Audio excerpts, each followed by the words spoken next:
for you, I mean, I know it did for me, but what gave you the mindset that you have today? I don't know if that was because I've got stuff in front of me about you. That's great. My people are good at doing the research. but was there a defining moment in your life where you just kind of made a shift into this huge drive you have? It's possible, and through a lot of introspection, and I think I mentioned last time that some good psychotherapy. I think there might have been a point in time that I don't know that I stopped at the time and said, "Oh wow, this is the time." But when I was 12, my father died, and it was quick. It was like we found out, and then 3 months later, that was it. So that in hindsight, it seems like that was a traumatic event that happened to me as a kid. And, for me being wired the way that I was even before that, I just went like immediately on a mission. And I could look at it now and say, I spent and I'm 48. So I spent like, 30 something years.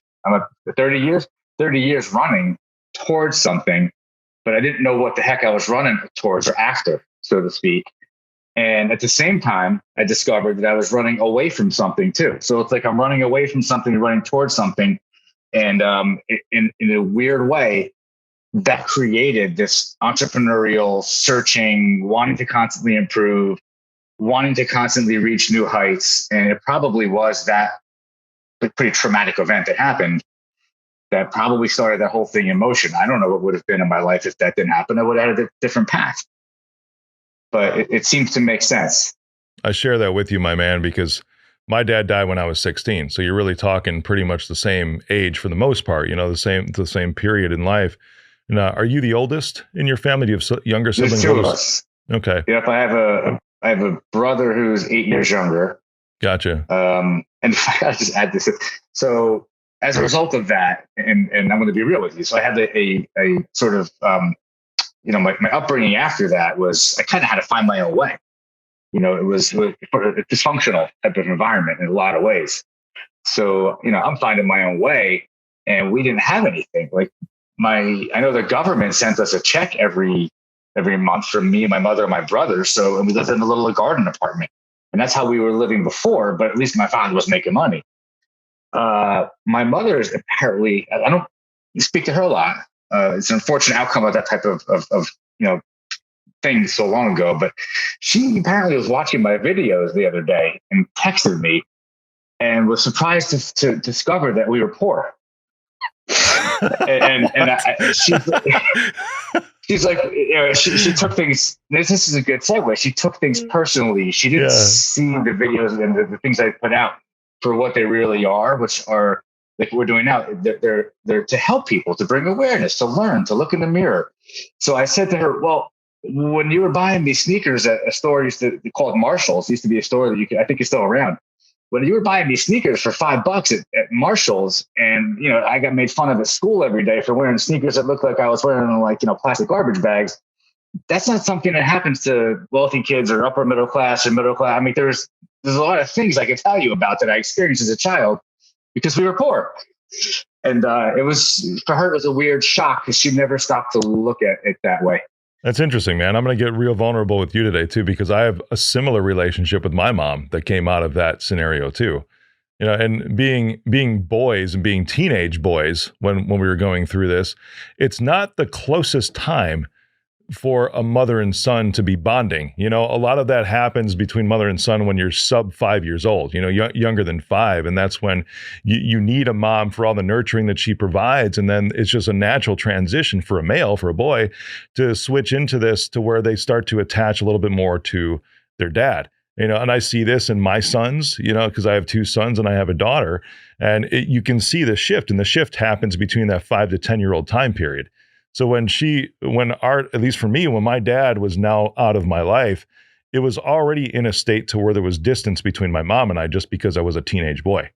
I mean, it's just how it is, So the emotions went that way. And I'm with you. I don't talk to my mom that much.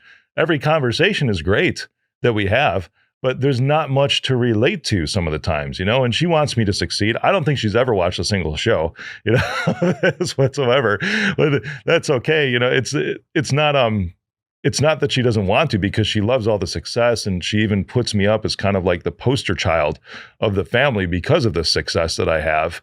And it's, I used to think that that was a little uncomfortable because it made my brother and sister uncomfortable. It's like, oh, look at Rick over there, look at all the stuff that he's doing. It's like, I've got younger brother and a younger sister that are doing some pretty cool things too. And they're fulfilled in their lives. That's awesome. They don't have to do the same stuff that I'm doing. So it was always this weird dynamic after that point, just because it was only a mom in the family. And I wonder, because the conversations I have with her, when I said there's not much commonality, I explain everything to her, and then it takes a lot of effort to try to get her onto the same knowledge level or the same purpose, really, as far as why I do what I do. It's an interesting conversation because I don't know do you experience this to where after your dad passed, there wasn't really too many people that you could actually relate to with this newfound drive that you have? Wow, is that a really good point? It not only was that the case, it actually is. It's still the case. It's just I'm aware of it now. It really was, because I was the only kid that I knew. This is back in the mid '80s, and I'd come home from. I didn't bring books to school. I didn't even study. I came home from school and worked every single day and did every job I could get my hands on, because I wanted to get out of this thing that I was in. I wanted a different life. None of the kids that I had one friend that I can remember that also, for whatever reason, just had a good work ethic. And actually, he didn't have a reason to have it. He just was wired that way. For me, nobody that I grew up with, nobody that I knew, and some of my closest friends from childhood are still my closest friends today. They still don't get how it is that I am who I am, how I got where I got, and how I do what I do. They just don't get it.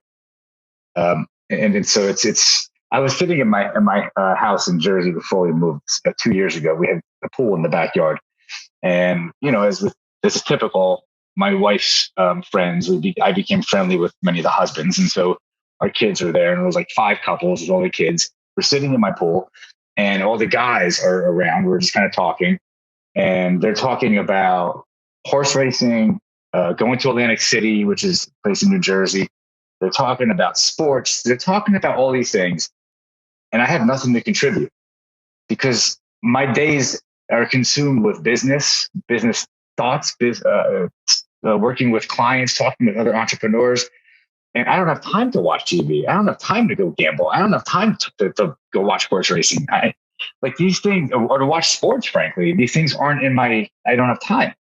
Right. So I found that I was like, wow, I'm still in that same place where I don't have anything even to contribute to a conversation with a bunch of other 40-year-olds.